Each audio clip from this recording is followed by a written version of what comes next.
Kasih kode ya. 10, 9, 8, 7, 6, 5, 4, 3. Bismillahirrahmanirrahim. Assalamualaikum warahmatullahi wabarakatuh. Innal hamdalillah nahmaduhu wa nasta'inuhu wa nastaghfiruh wa na'udzu billahi min shururi anfusina wa min sayyiati a'malina may yahdihillahu fala mudilla lahu wa may yudlil fala hadiyalah. Asyhadu an la ilaha illallah wahdahu la syarika lah wa asyhadu anna Muhammadan 'abduhu wa rasuluh. Amma ba'd. Ikhwani akhwati fillah, rahimani wa rahimakumullah jami'an.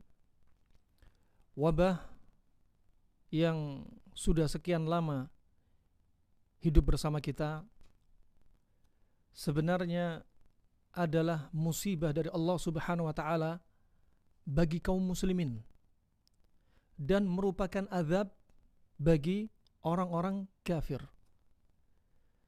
Sebagaimana sudah pernah ditanya oleh Aisyah radhiyallahu anha, sebagaimana dalam riwayat Imam Al-Bukhari, beliau pernah bertanya tentang wabah yang pada waktu itu di zaman Nabi SAW muncul wabah lepra. Kemudian kata Nabi SAW menjawab pertanyaan Aisyah radhiyallahu anha, innahu adzabun yab'atsuhu Allahu ala man yasha wa anna Allaha ja'alahu rahmatan lil mu'minin. Bahwasanya wabah ini adalah azab dari Allah Subhanahu wa taala atas siapa yang Allah kehendaki, yaitu bagi orang-orang kafir, dan wabah ini adalah rahmat bagi orang-orang yang beriman. Ini sudah disebutkan Nabi sallallahu alaihi wasallam. Wabah yang muncul di hadapan kita, yang sebenarnya wabah ini datang berulang kali, bukanlah perkara yang baru bagi kita, tapi dalam sejarah wabah itu sudah sering muncul. Makanya kita terkadang perlu belajar sejarah.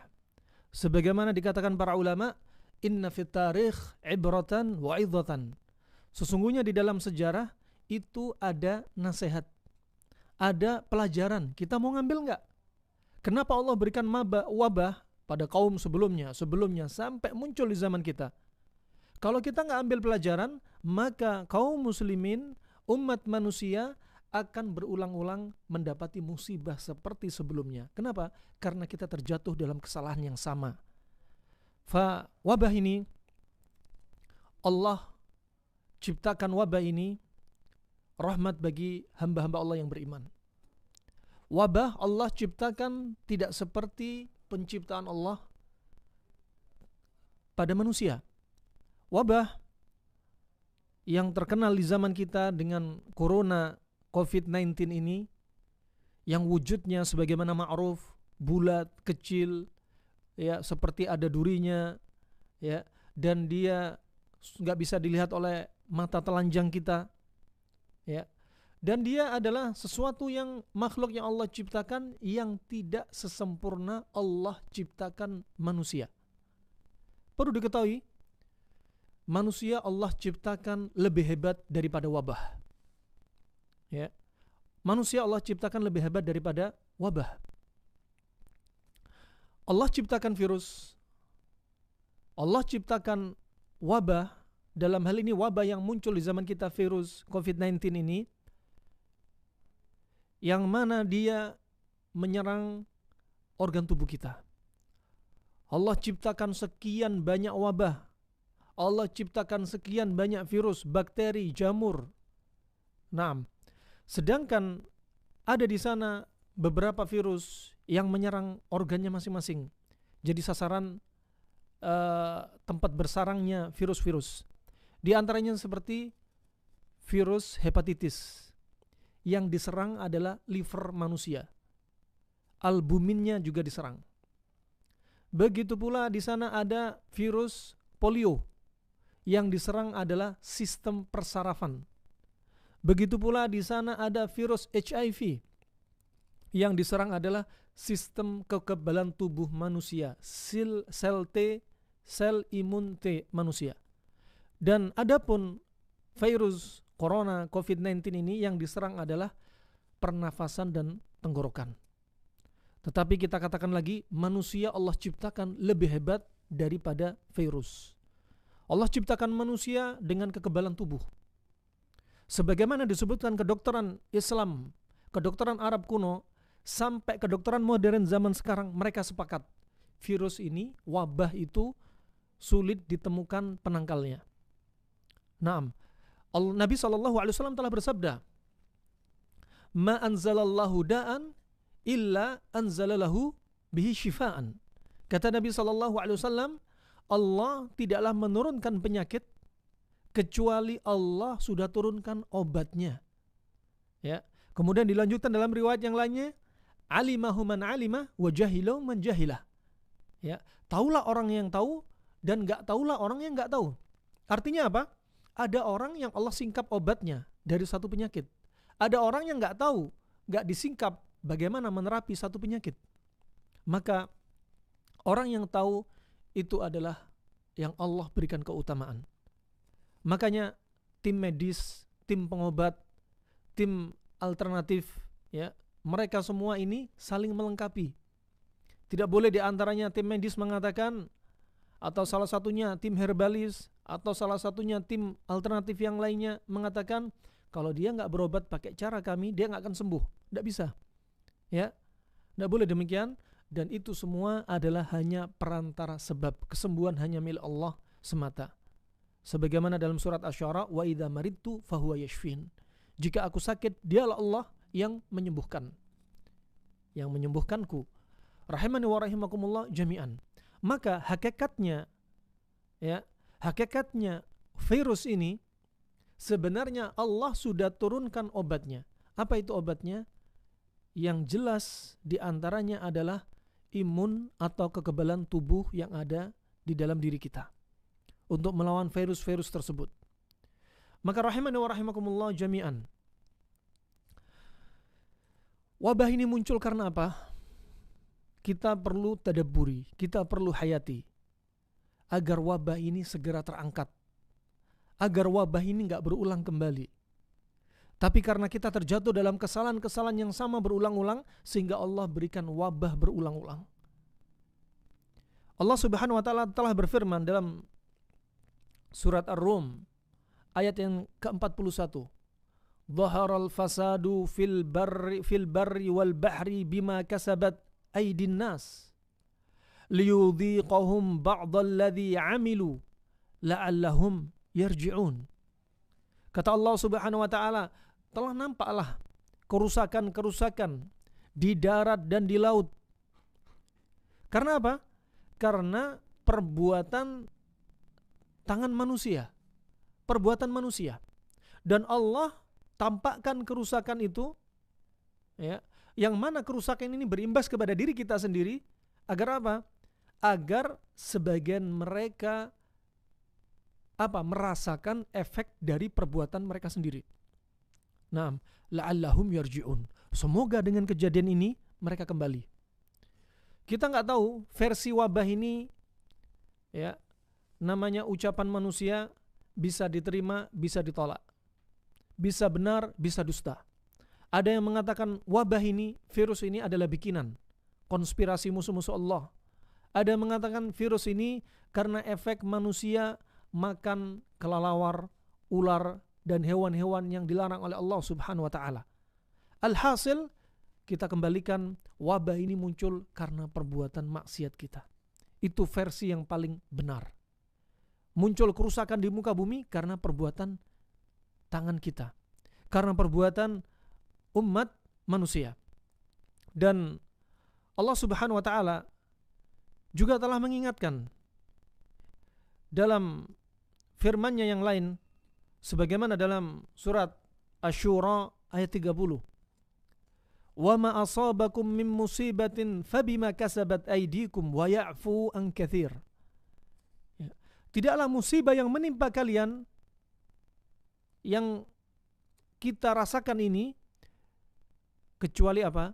Kecuali karena perbuatan kita. Jadi musibah yang kita rasakan dan wabah ini termasuk musibah.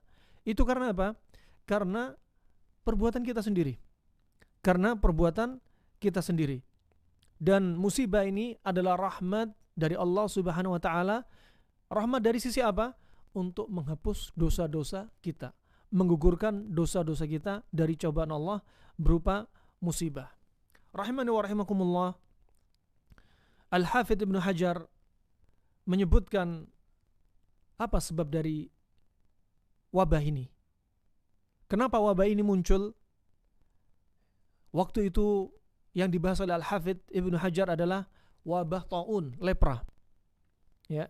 Beliau mengatakan bahwasanya wabah itu muncul bisababi karena sebab yaitu zuhurul fahisyah. Karena mulai nampak perbuatan-perbuatan fuhsh, perbuatan-perbuatan yang melampaui batas, kemaksiatan-kemaksiatan, ya, juga tersebarnya perbuatan-perbuatan zina, perbuatan-perbuatan maksiat, memakan uang haram, ya, saling mendolimi di antara manusia, maka muncullah wabah. Kenapa? Karena saking banyaknya maksiat yang dilakukan oleh umat manusia. Kemudian Al-Hafidz menyebutkan firman Allah, "Fala ya'manu makrallahi illal qaumul khasirin." Dan tidaklah merasa aman orang-orang dari makar Allah kecuali orang-orang yang kaum yang rugi. Orang mukmin mereka enggak merasa aman dengan makarnya Allah. Mereka enggak merasa aman dengan amarah dari Allah Subhanahu wa taala. Tapi orang yang selalu merasa aman adalah justru orang-orang yang mereka sebenarnya rugi. Karena merasa aman dari makarnya Allah, mereka terlena dalam perbuatan maksiat. Mereka terlena dalam perbuatan-perbuatan yang keji. Sehingga Allah munculkan wabah. Wabah bukanlah perkara yang baru. Sebagaimana disebutkan dalam tarikh juga bahwasanya Allah Subhanahu wa taala memunculkan wabah dari masa silam sangat jauh. Adapun yang disebutkan dalam sejarah, itu pun sejarah yang berhasil terdeteksi. Sebelum itu, mungkin sudah pernah terjadi wabah, tapi belum dibukukan dalam sejarah. Seperti penyakit lepra, ternyata sudah muncul 600 tahun sebelum Masehi. Ternyata muncul sekitar hampir 1000 tahun sebelum Hijriah. Sebelum tahun Hijriah, sudah ada wabah lepra. Dan kemudian di zaman Nabi SAW juga muncul wabah lepra. Di zaman Umar bin Khattab muncul wabah lepra. Ya, kemudian di zaman-zaman kita tahun 90-an muncul Ebola. Kemudian muncul SARS, muncul MERS, dan wabah-wabah yang sangat banyak. Pada tahun 80-an di negeri kita masih banyak kasus-kasus lepra. Rahimani wa rahimakumullah jami'an. Ini Allah ciptakan wabah ini, ya, sudah ada sejak lama untuk menghapuskan, menggugurkan dosa-dosa kaum muslimin, untuk menjadikan azab bagi orang kafir. Dan adapun di zaman kita yang dikenal dengan virus corona COVID-19 ini bukanlah sebenarnya kasus yang baru. Ya. Sebenarnya pada tahun 2002 kasus SARS hakikatnya adalah corona. Ada yang mengatakan corona bermutasi pada 2019 menjadi COVID-19. Dan sebenarnya bukan hanya tahun itu saja. Pada tahun 1001 Masehi atau pada tahun 425 Hijriah, penyakit wabah semacam corona sudah pernah muncul. Sebagaimana disebutkan oleh Al-Hafidz Ibnu Katsir dalam Al-Bidayah wan Nihayah, beliau telah menyebutkan bahwasanya tahun 425 Hijriah di kota Baghdad di negeri Irak ada satu penyakit, ya, yang penyakit ini dikenal dengan nama Al-Khawaniq. Al-Khawaniq adalah penyakit wabah yang ciri-cirinya adalah mirip dengan kasus corona. Ciri-cirinya diantaranya orang yang kena wabah pada waktu itu mengalami sesak nafas, batuk pilek berlendir, juga diserang padanya paru-paru dan tenggorokan, juga mengalami demam yang sangat tinggi dalam waktu drastis. Dan sampai-sampai kalau ada orang yang terkena pada waktu itu, satu keluarga terkena virus ini pada waktu itu, pada tahun 425 Hijriah atau 1001 Masehi, orang yang tinggal satu rumah rata-rata meninggal, dan kemudian orang-orang yang ada di luar rumah dari tetangga-tetangganya langsung mengunci pintu-pintu rumah orang yang meninggal, sehingga mayat-mayat tetap di dalam rumah. Ya, mayat-mayat tetap di dalam rumah. Dan disebutkan oleh Ibnu Katsir bahwasannya manusia yang meninggal pada waktu itu sekitar 90.000 jiwa dalam waktu 1 bulan saja. Subhanallah. Jumlah yang sangat dahsyat, jumlah yang sangat besar. 1 bulan meninggal 90.000. Dan 90.000 nyawa pada waktu itu adalah jumlah yang fantastik. Ya. Di zaman kita 90.000 mungkin sedikit. Kenapa? Karena banyaknya jumlah penduduk. Dari satu kota, kampung ke kampung, kota ke kota, desa ke desa, saling berdekatan dan manusianya padat. Adapun orang-orang di masa lalu di negeri-negeri Irak, ya, walaupun di negeri Arab sekarang, antara kota ke kota berjauhan, desa ke desa berjauhan. Nah, maka 90.000 bukanlah bilangan yang sedikit, jumlah yang sangat besar sekali. Dan ternyata wabah semacam corona sudah pernah muncul tahun 425 Hijriah atau 1001 Masehi. Rahimani wa rahimakumullah jami'an. Perlu diketahui bahwasanya Nabi SAW sudah berwasiat sekitar 1430 tahun yang lalu lebih. Nabi sudah mengajarkan kepada umatnya bagaimana sikap bimbingan Islam, bimbingan Nabi ketika menghadapi wabah. Juga disebutkan di dalam kitab ini, Ibnul Qayyim dalam kitabnya Zadul Ma'ad fi Hadi Khairil Ibad menyebutkan bagaimana sikap dokter-dokter Islam ketika menghadapi wabah. Bagaimana mereka membahas. Dan ternyata apa yang disampaikan Nabi dan dokter Islam, ternyata kedokteran modern yang mereka mengeluarkan SOP protokoler ternyata nggak jauh dari apa yang sudah Nabi sampaikan. Rahimani wa rahimakumullah jami'an. Solusi yang diajarkan Nabi SAW, kita akan bahas 2 solusi. Solusi yang pertama adalah solusi fisik, jasmani, hissi, yang bisa dipegang, yang nampak, yang kita lakukan dengan kasat mata. Dan berikutnya adalah solusi maknawi, yaitu terkait dengan hati kita, yang tidak bisa dipegang. Solusi yang pertama, sebagaimana Nabi SAW telah membimbing umatnya, di antaranya dengan satu dari hadis Usama bin Zaid. Dari hadis Usama bin Zaid, riwayat Imam Bukhari dan Muslim, Nabi sudah mengajarkan ketika ada wabah, apa kata Nabi SAW? Fa'idha sami'tum bihi bi'ardhin fala tadkhulu alaih, wa idha waqa'a bi'ardhin wa antum biha fala takhruju minha firaram minhu. Kata Nabi SAW, jikalau kalian mendengar satu daerah kena wabah, coba ini bimbingan Nabi. Kita lihat Nabi berkata apa? Jikalau kalian mendengar. Kemudian Nabi sebutkan bi'ardhin. Bi'ardhin artinya apa? Salah satu daerah. Ya, salah satu daerah. Di sini Nabi nggak menyampaikan bil ardi, tapi Nabi menyebutkan bi'ardhin.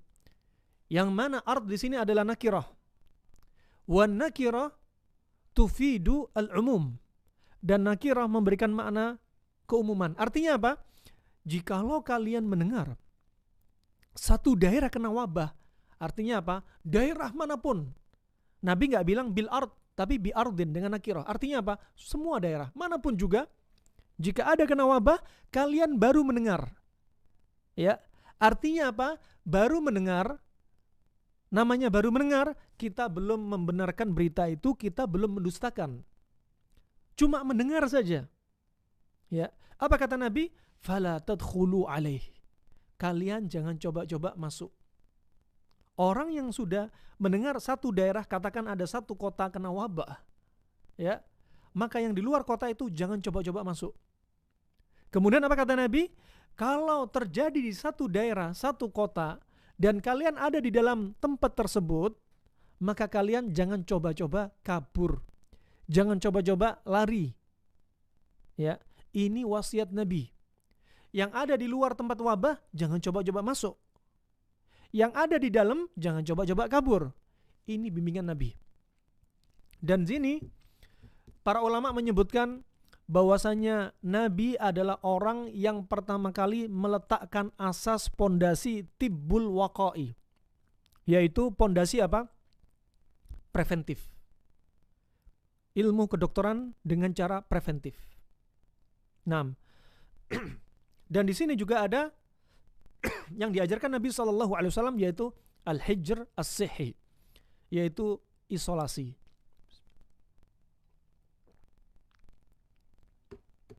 Ini sudah diajarkan Nabi SAW, mengisolasi kondisi orang yang kena wabah.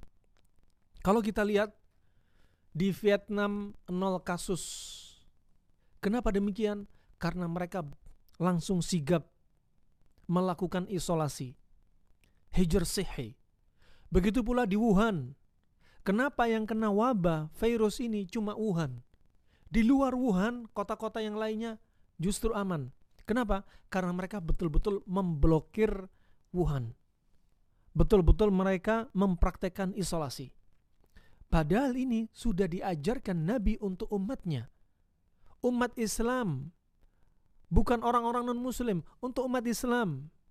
Ya, ternyata orang non-muslim begitu keras menerapkan ini. Padahal kalau kita orang Islam, tentunya kita orang yang pertama kali mempraktekkan ajaran Nabi SAW. Akhirnya yang kita lihat di negeri kita sudah bukan wabah ini titelnya endemi, akan tetapi menjadi pandemi. Kenapa demikian? Karena kebodohan kita terhadap ajaran Nabi SAW. Bodohnya kita juga karena lemahnya iman kita. Coba ajaran Nabi, ini alhamdulillah masih virus corona, gak nampak. Coba kalau di zaman Nabi SAW, kata Ibnu Qayyim, wabah ta'un, orang yang kena ta'un disebutkan zaman itu, waktu itu disebut, dikenal dengan marad al-asad, penyakit singa. Mukanya bengkak-bengkak kayak singa, kulitnya menjadi hitam kehijauan, kemudian ujung jarinya putus satu demi satu. Nampak kalau orang kena wabah corona, wabah taun, lepra pada waktu itu, mereka bisa lihat, ini orang kena wabah, kita langsung jaga jarak. Corona nggak bisa dilihat. Kita nggak tahu ini orang ODP, PDP, atau mau diganti istilah baru yang lainnya lebih halus, intinya sama. Kita nggak tahu. Nah, dan ini bimbingan Nabi. Seandainya corona itu seperti lepra gejalanya, niscaya nggak ada orang istilah new normal. Niscaya nggak ada orang yang keluar. Dan ini bimbingan, sekali lagi bimbingan Nabi SAW. Kita sering kabur kemana-mana. Kenapa? Karena iman kita yang lemah. Ya, coba kalau dicap Nabi, kalau ada orang ada di satu kota kena lepra, katakan lepra, ya, seandainya corona itu wujudnya seperti lepra, betul-betul orang nggak akan masuk mendekati karena takut wujudnya nampak. Ya, seandainya kita sudah ada di daerah tersebut, corona yang kayak lepra, seandainya fisiknya sudah menakutkan, niscaya kita pasti kabur. Kenapa? Kita pengen lari dari lepra. Padahal ajaran Nabi nggak boleh lari dari tempat tersebut. Subhanallah. Ini untuk menguji keimanan. Patuh nggak dengan ajaran Nabi? Untuk tidak kabur dari tempat tinggal dia yang terjangkit wabah. Ya subhanallah. Nabi SAW sudah mengingatkan. Ya, sudah mengingatkan agar kita mempraktekkan apa yang disampaikan Nabi SAW ketika menghadapi wabah. Rahimani wa rahimakumullah jami'an. Dan wabah ini Nabi SAW mengajarkan isolasi. lockdown, ya, betul-betul di lockdown, ya, nggak ada istilahnya mereka nekat keluar, ya. Zaman kita sekarang kita katakan sering keluar, yang endemi jadi pandemi karena apa? Karena kejahilan kita, karena lemahnya iman kita, karena fasilitas transportasi yang begitu mudah. Jalur pesawat, mobil, kereta, ya, kendaraan bermotor, enak untuk lari kemana-mana, dan itu cobaan bagi kita. Nabi SAW mengajarkan isolasi, dan kita sudah diuji, dan kita termasuk orang-orang yang gak sabar. Banyak kita yang keluar, sehingga sulit dibendung. Kalau kita lihat Nabi SAW 7 tahun setelah diperintahnya Nabi, 7 tahun setelah tahun kenabian Nabi SAW, Nabi SAW sempat terjadi pada Nabi dan para sahabatnya al-hisar, dikepung. Nabi itu di lockdown, 3 tahun Nabi sabar. 3 tahun Nabi gak kabur dari daerah lockdown, ya.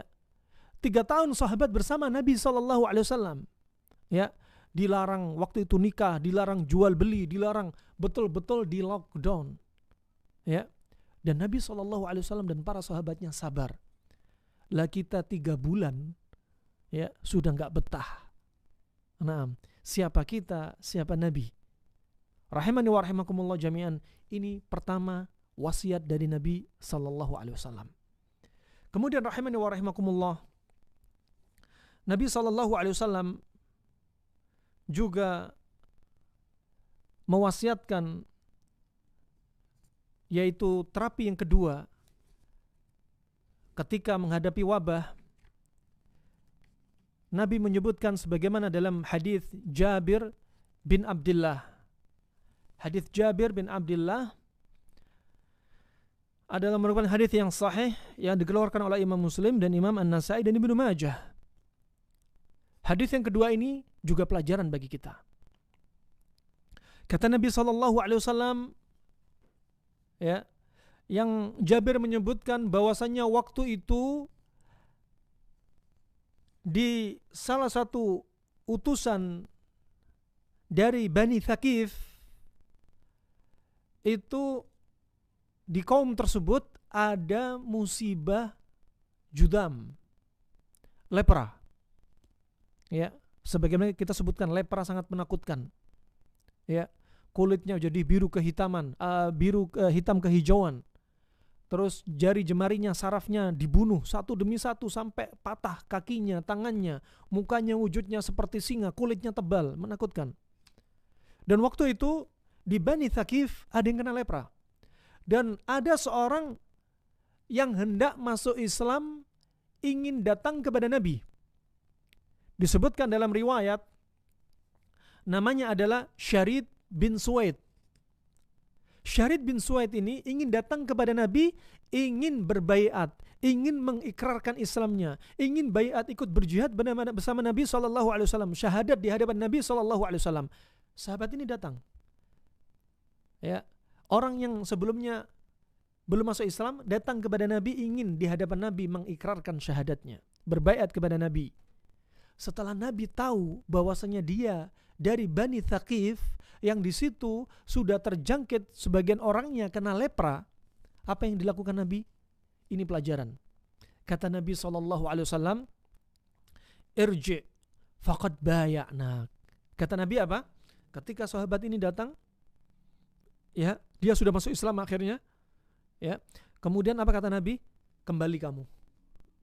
Baiat kamu sudah sah.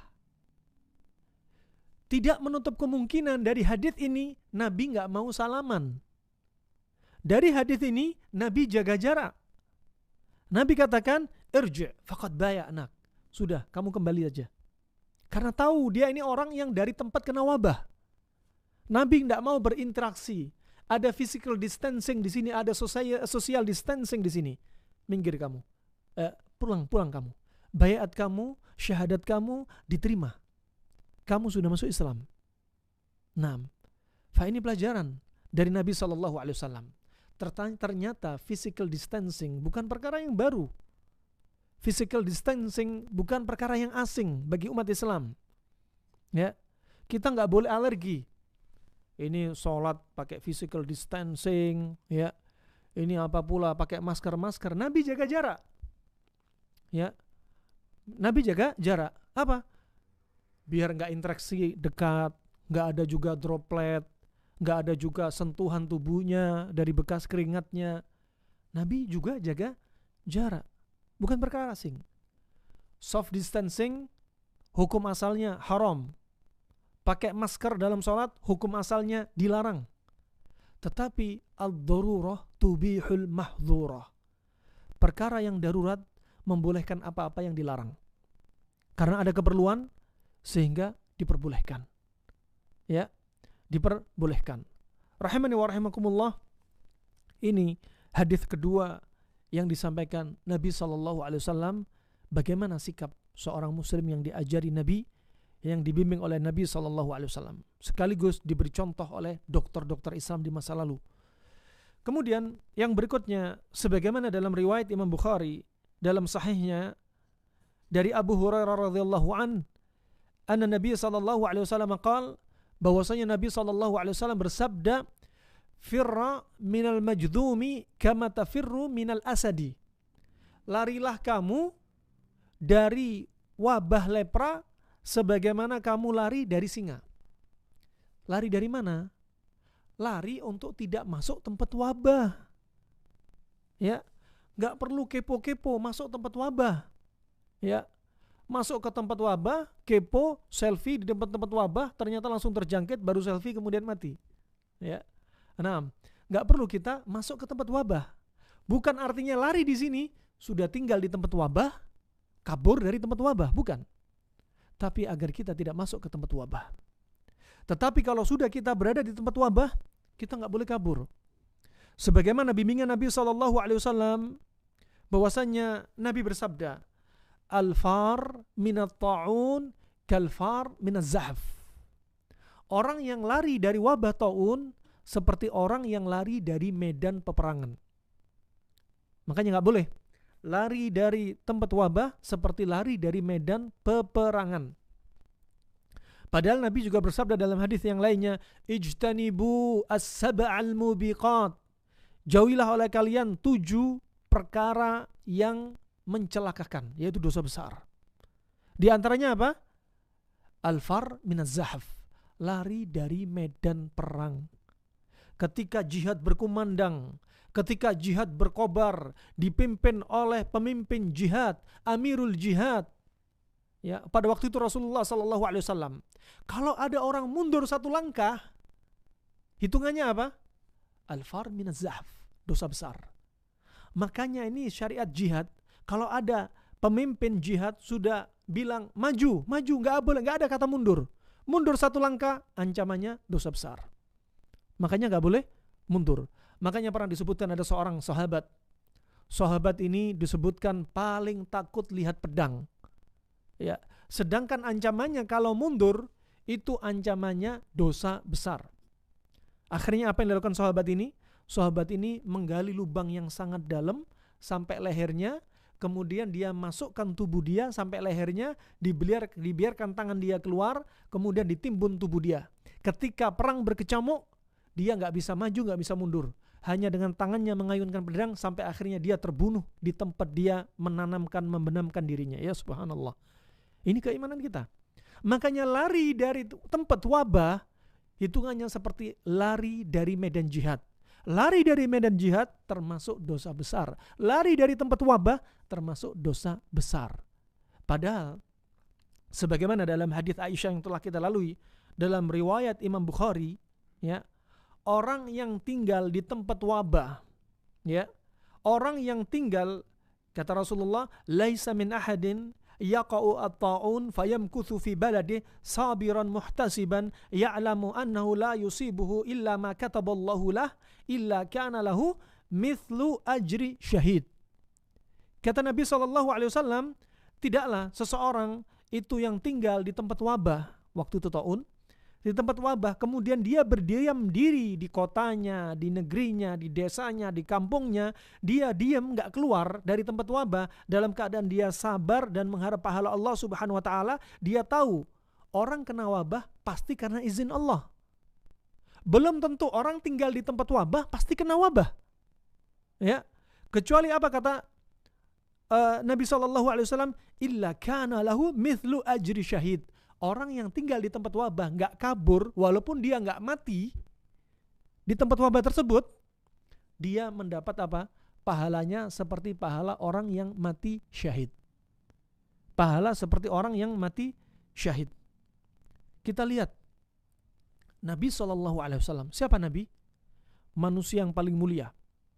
Sebaik-baik manusia dari Adam alaihissalam sampai manusia di hari kiamat, manusia terbaik adalah Nabi. Dia Nabi terbaik, Nabi Muhammad Nabi terbaik, Rasul terbaik, makhluk terbaik dari kalangan manusia adalah Nabi Muhammad. Tapi Nabi Muhammad juga ternyata kena sihir oleh sihirnya seorang Yahudi, Labid bin al-A'sam. Kena sihir. Padahal Nabi dijaga malaikat. Nabi juga kena sihir. Bagaimana sholatnya Nabi? Bagaimana puasanya Nabi? Nabi sebelum tidur juga zikir, tapi kok kena sihir? Adapun bisa jadi manusia di zaman sekarang sudah tarikus sholat, meninggalkan sholat, ya, kemudian dia suka bermaksiat kepada Allah, kemudian dia minum khamr, disihir oleh para dukun tukang sihir, ternyata sihirnya nggak sampai kepada dia. Apakah berarti orang ini sakti? Bukan sakti. Cuma sihirnya belum dapat izin Allah sampai orang ini. Sedangkan sihir yang sampai kepada Nabi karena sudah mendapat izin dari Allah Subhanahu wa taala. Demikian kita tinggal di tempat kena wabah, belum tentu kita dijamin kena virus tersebut. Semua itu dengan izin Allah. Nabi bersabda, la adwa wala tiarah. Gak ada penyakit menular. Loh gimana? Kenyataannya ada penyakit menular. Jawabannya, gak ada penyakit menular dengan sendirinya. Penyakit menular itu dengan izin Allah Subhanahu wa taala. Farahimani wa rahimakumullah, pahala orang yang sabar di tempat wabah dan dia gak keluar kemana-mana, maka pahalanya seperti pahala orang yang mati syahid. Walaupun dia gak mati, dia tetap hidup. Orang yang mati syahid pun dibagi menjadi 3 jenis. Ya. Ada orang yang mati syahid, syahid dunia wal akhirah. Syahid di dunia dan syahid di akhirat. Siapa mereka? Seperti para mujahidin fisabilillah yang berperang di jalan Allah Subhanahu wa taala. Di dunia dia syahid, di akhirat juga syahid. Naam. Dan ada juga istilah syahid, syahidnya di akhirat saja. Di dunia dia tidak syahid, tapi di akhirat dapat pahala syahid. Siapa mereka? Seperti orang yang sabar di tempat wabah. Nggak keluar dari tempat wabah, maka dia dapat pahala syahid. Syahid di mana? Ya, syahid di akhirat. Begitu pula ada orang yang hamil kemudian meninggal karena janinnya, syahid. Sebagaimana dalam hadis yang disampaikan Nabi SAW. Ya. Juga ada orang yang tertimpa benda berat, mati syahid. Orang kena wabah taun, mati syahid. Ya. Orang yang sakit perut, sakit fisik atau medis atau non medis. Sakitnya medis atau non medis karena sihir juga akhirnya dapat pahala syahid. Orang yang tenggelam mati syahid. Kemudian orang yang meninggal karena mempertahankan hartanya, dirampok, dia mempertahankan hartanya, melawan perampok, juga mati syahid. Tapi ini apa? Syahid akhirat, bukan syahid di dunia. Dan jenis yang ketiga adalah syahidud dunya. Orang yang mati syahid, syahidnya hanya di dunia, di akhirat gak dapat. Seperti apa? Dia perang, tujuannya karena riya. Biar dikatakan dia pemberani. Ya. Dan lain sebagainya. Rahimani wa rahimakumullah jami'an. Kemudian yang berikutnya, hadis Nabi SAW, dari bimbingan Nabi SAW yang keempat. Sebagaimana disebutkan dalam Sunan Ibnu Majah, dari hadis Ibnu Abbas radhiyallahu anhuma yang diriwayatkan oleh Imam Ibnu Majah, ya, dengan sanad yang sahih, bahwasanya sabda Nabi SAW, la tudimun nadhara ilal majdumin. Kata Nabi SAW, janganlah kalian senantiasa terus-menerus melihat orang yang kena wabah. nggak boleh. Ya. Mau kalau di zaman kita sekarang mau dunia maya atau dunia nyata. Jangan. Makanya jangan sering update orang yang kena wabah. Ya. Makanya jangan sering nge-share berita-berita buruk dari orang yang kena wabah. Ya. Tidaklah menambah iman dan imun manusia. Bahkan menurunkan imun saudara kita karena takut. Bahkan akan merugikan saudara kita. Gak ada untungnya. Ya, jangan sering nge-share. Basyiru wa la tunaffiru, taisiru wa la tu'assiru, kata Nabi SAW. Kasihlah kabar gembira, jangan kasih kabar-kabar yang susah, memberatkan. Mudahkanlah urusan mereka, jangan diperberat. Kasih kabar gembira, jangan kasih kabar buruk, share berita buruk, jangan. Share berita buruk tidak menguntungkan, bahkan menimbulkan penyakit. Contoh satu, di antara yaitu bimbingan doa, menunjukkan bahwasannya rasa sedih, kabar buruk itu mendatangkan kerugian. Berita buruk mendatangkan kerugian. Kita lihat sebagaimana hadis riwayat Imam At-Tabrani dalam musannafnya, dalam kitab ad-du'a yang disahihkan Syekh Albani dalam silsilah sahihah, Nabi mengajarkan doa. Allahumma inni a'udzubika min jari su' wa min zaujin tushayyibuni qabla al-mashib. Kata Nabi SAW, ya Allah, aku berlindung kepadamu dari tetangga yang jelek, dari tetangga yang buruk. Dan aku berlindung kepadamu ya Allah dari pasangan hidup yang menyebabkan rambut putih uban keluar sebelum tuanya. Di sini dalil, ternyata berita buruk, ternyata stresor, ternyata berita-berita yang membuat stres, yang menekan batin kita, ternyata menimbulkan dampak negatif. Di sini disebutkan rambut putih sebelum masa tuanya. Berarti memberikan dampak.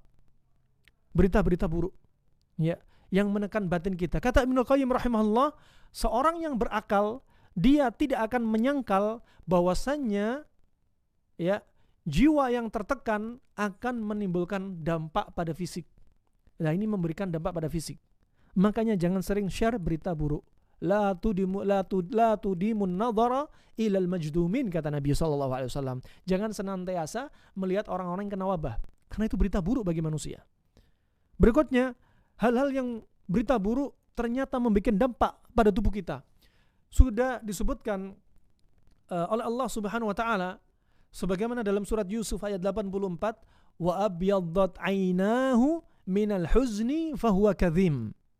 Kata Allah Subhanahu wa taala mengabarkan kisahnya Nabi Ya'qub. Nabi Ya'qub setelah ditinggal oleh Nabi Yusuf, ya, diberitakan Nabi Yusuf itu meninggal, dicabik-cabik serigala, dimakan oleh serigala.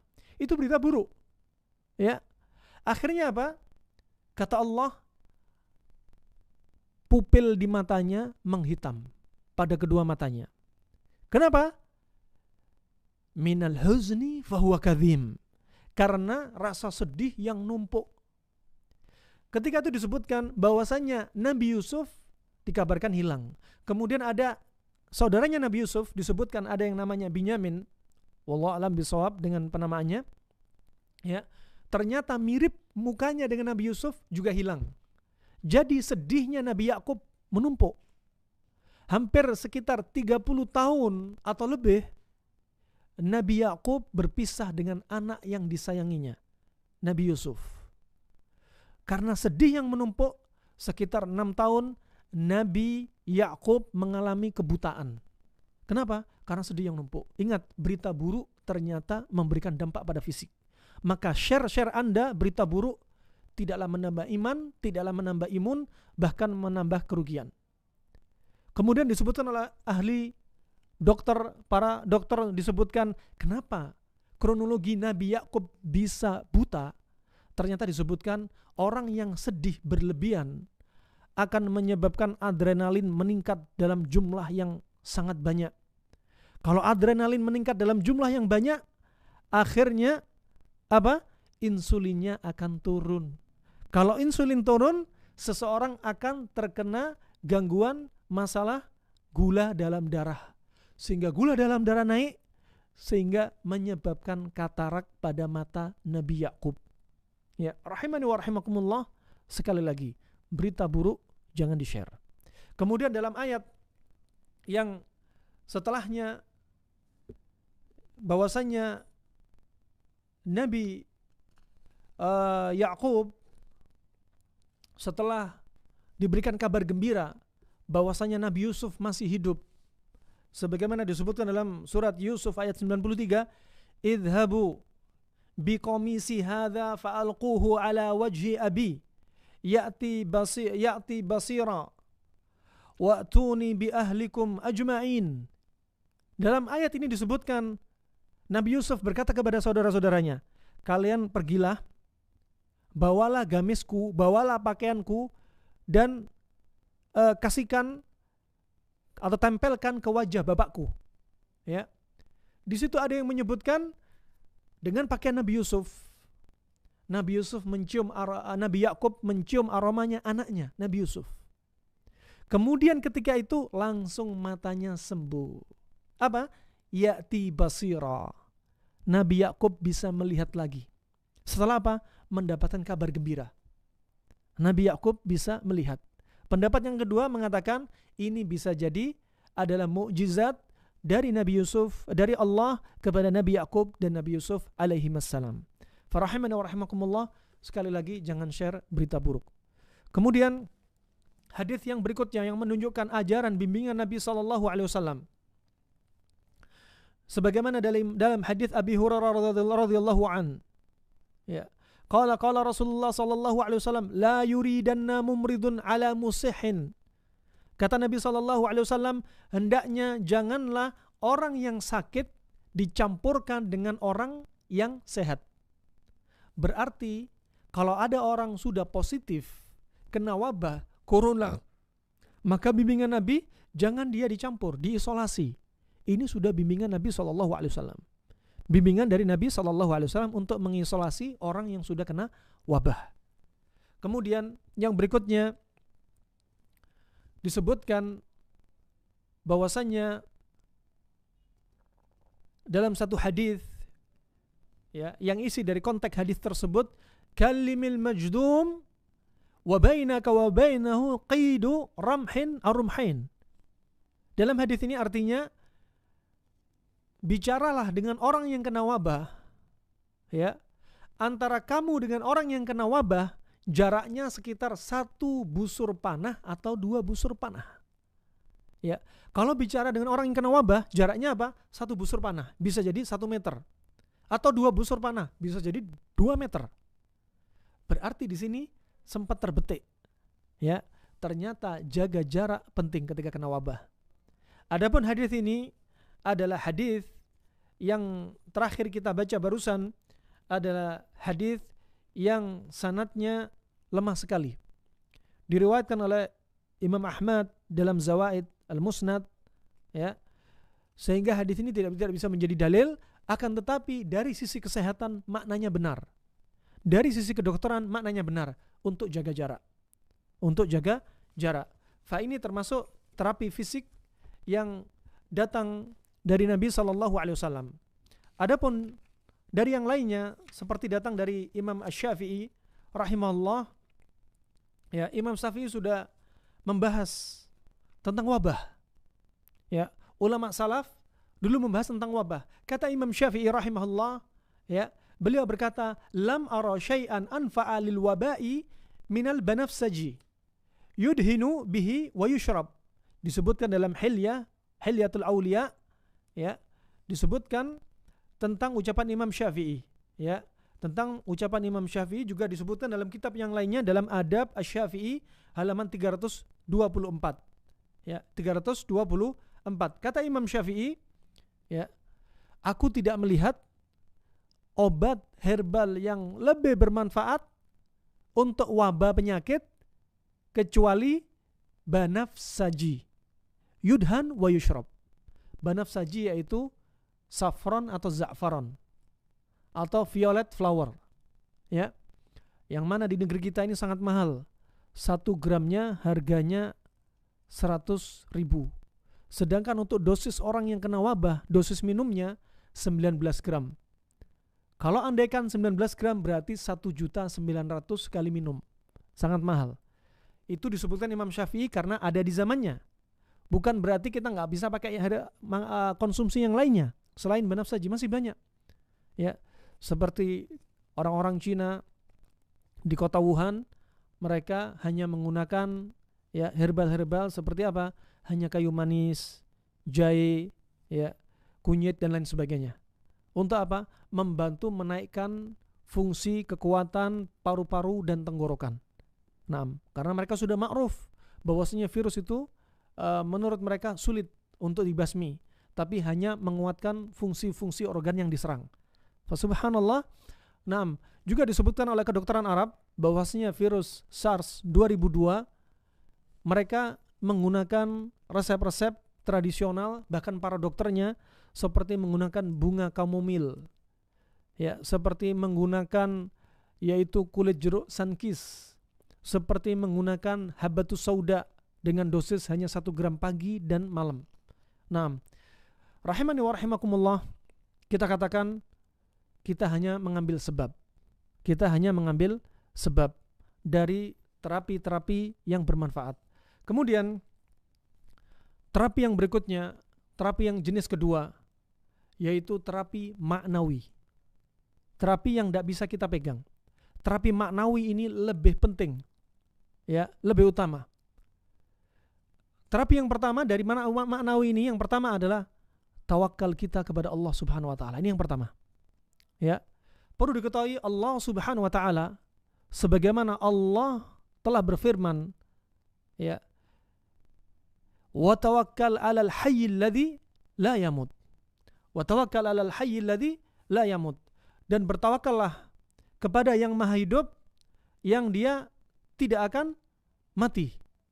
Ya, yang tidak akan mati.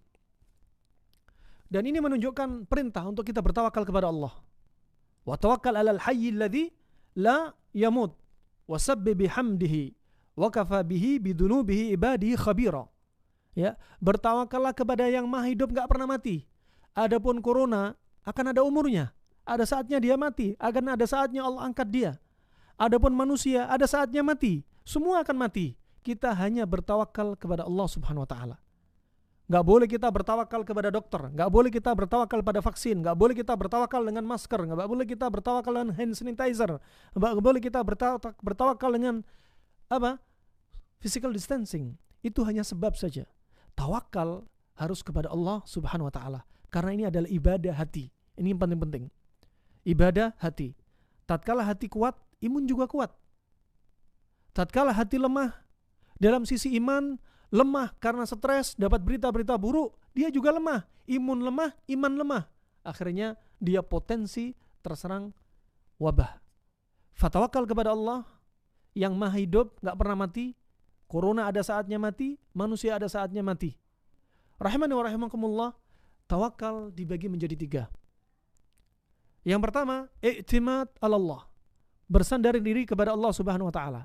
Enggak boleh bersandar kepada makhluk. Enggak boleh bersandar kepada obat. Tapi bersandar kepada Allah Subhanahu wa taala. Hati kita harus bergantung kepada Allah. Enggak boleh bergantung kepada makhluk. Ini mutlak. Kemudian syarat yang kedua adalah al-iman bi asma'ihi wa sifatih. Beriman dengan nama Allah dan sifatnya. Allah Ar-Rahman, Allah Ar-Rahim. Allah Maha Pengasih lagi Maha Penyayang. Dan Allah ciptakan wabah sebagaimana hadits Aisyah riwayat Imam Bukhari wa annallaha ja'alahu rahmatan lil mu'minin, bahwasanya Allah jadikan wabah penyakit itu rahmat bagi kaumnya yang mukmin. Ya. Allah Rahman Rahim, dan wabah itu rahmat dari Allah. Rahmat dari Allah.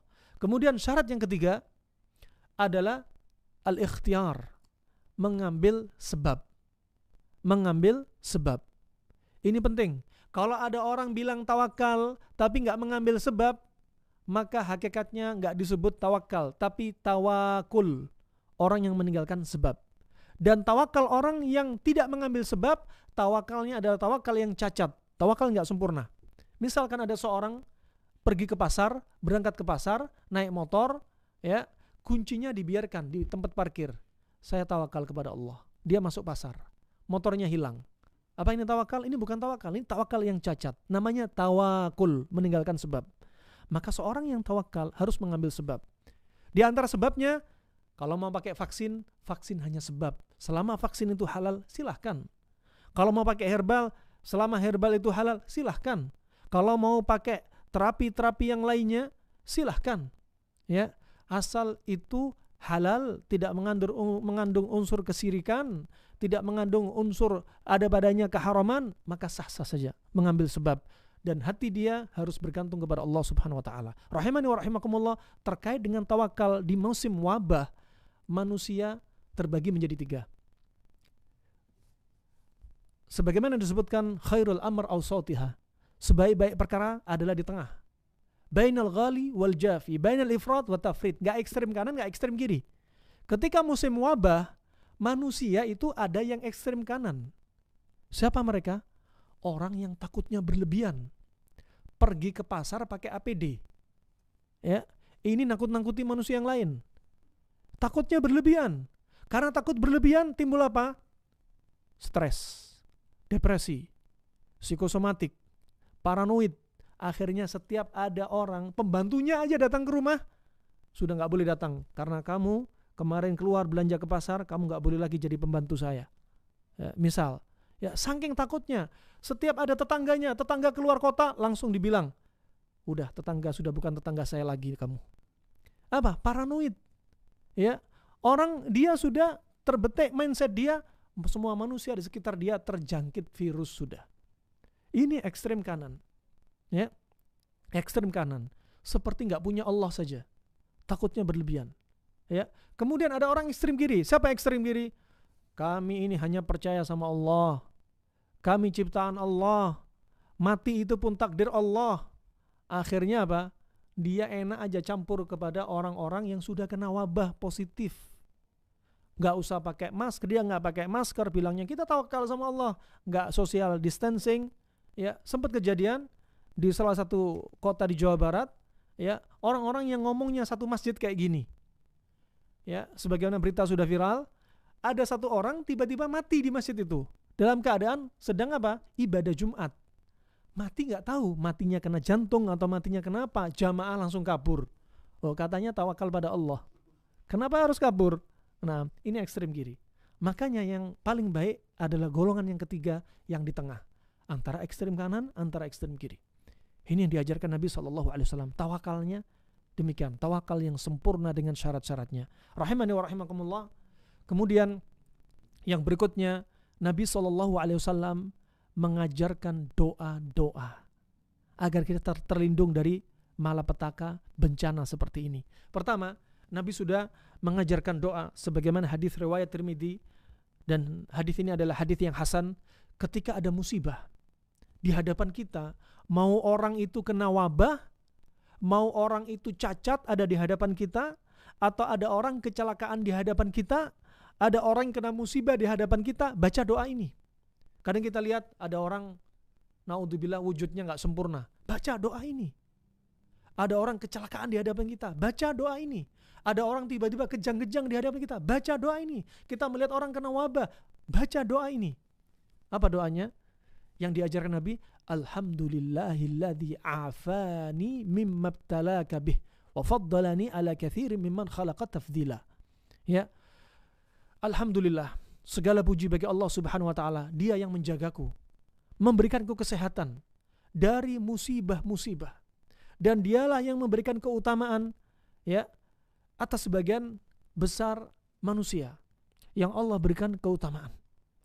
Kata Rasulullah sallallahu alaihi wasallam, "Man ra'a sahiba bala'in bihadha ad-du'a illa 'ufiya min dhalikal bala' kainan ma kana ma'ash."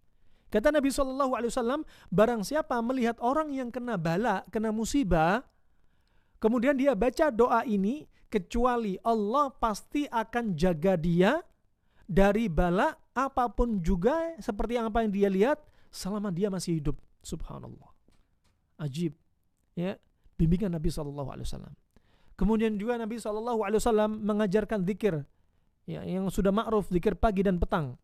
Ya, zikir pagi dan petang yang diajarkan Nabi SAW. Seperti apa? Bismillahilladzi la yadurru ma'asmihi syai' fil ardi wala fis sama' wa huwas samiul alim. Bismillahilladzi la yadurru ma'asmihi syai' fil ardi wala fis sama' wa huwas samiul alim. Ada dalam kisah seorang sahabat Nabi, ketika dia lupa membaca zikir ini, ketika itu dia asabahu al-falij. Dia kena apa? Kena gangguan pada saraf ketujuh, yaitu pada saraf trigeminus. Ya, pada saraf trigeminus yang dikenal dengan penyakit medis zaman sekarang, Bell palsy. Sahabat ini mukanya merot, bukan stroke, hanya muka saja. Kenapa? Ketika dia lupa baca zikir ini. Subhanallah.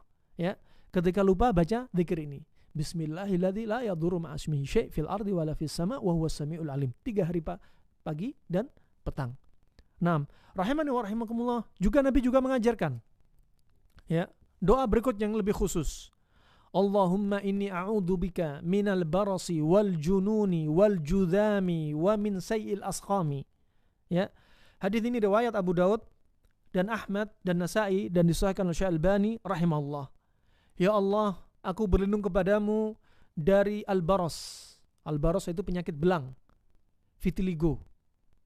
Para dokter di zaman modern sampai sekarang belum ada yang menyimpulkan apa sebabnya penyakit belang. Mereka hanya menyebutkan gangguan pigmen warna kulit. Tetapi kedokteran klasik Arab sudah menyebutkan. Seperti Ibnu Qayyim di antaranya menyebutkan, kedokteran Arab modern sekarang juga menyebutkan, ternyata kebiasaan minum susu dengan protein hewani di antaranya penyebabnya penyakit belang. Ya, makanya ketika kita di Arab, pengalaman di sana, kasus vitiligo, belang, bukan kasus 1-2 orang, tapi banyak sekali kita dapati kasus. Ternyata apa? Kebiasaan mereka setelah makan ikan atau makan daging selalu minum teh atau teh susu. Sehingga apa? Mengacaukan pigmen warna kulit. Ya, ini yang disebutkan oleh Ibnu Qayyim rahimahullah. Nah, dan ini adalah bimbingan yang diajarkan Nabi SAW, juga para dokter-dokter Islam di masa lalu, juga dokter-dokter modern di masa sekarang. Ternyata ya SOP, ya protokoler yang mereka putuskan ternyata sebenarnya sudah diajarkan Nabi SAW. Cuma banyak di antara kita yang sudah disibukkan dari perkara-perkara menuntut ilmu, disibukkan dengan membaca qala Allah wa qala Rasulullah sallallahu alaihi wasallam. Hadza ma aqulu lakum. Ini yang bisa saya sampaikan. Semoga materi ini bermanfaat untuk Islam dan muslimin, ya, bermanfaat untuk saya pribadi khususnya dan untuk Anda semua, ya, yang berada di dunia maya atau dunia nyata, ya, dan sampaikan kepada saudara kita, yaitu trik-trik atau pelajaran-pelajaran bimbingan Nabi SAW ketika menghadapi wabah, ya. Ini yang bisa saya sampaikan. Wabillahi taufik wal hidayah. Jika ada salahnya harap dimaklumi karena keterbatasan ilmu saya. Jika ada benarnya dari Allah semata. Wabillahi taufik wal hidayah. Subhanakallahumma wa bihamdik asyhadu an la ilaha illa anta astaghfiruka wa atubu ilaik. Wassalamualaikum warahmatullahi wabarakatuh.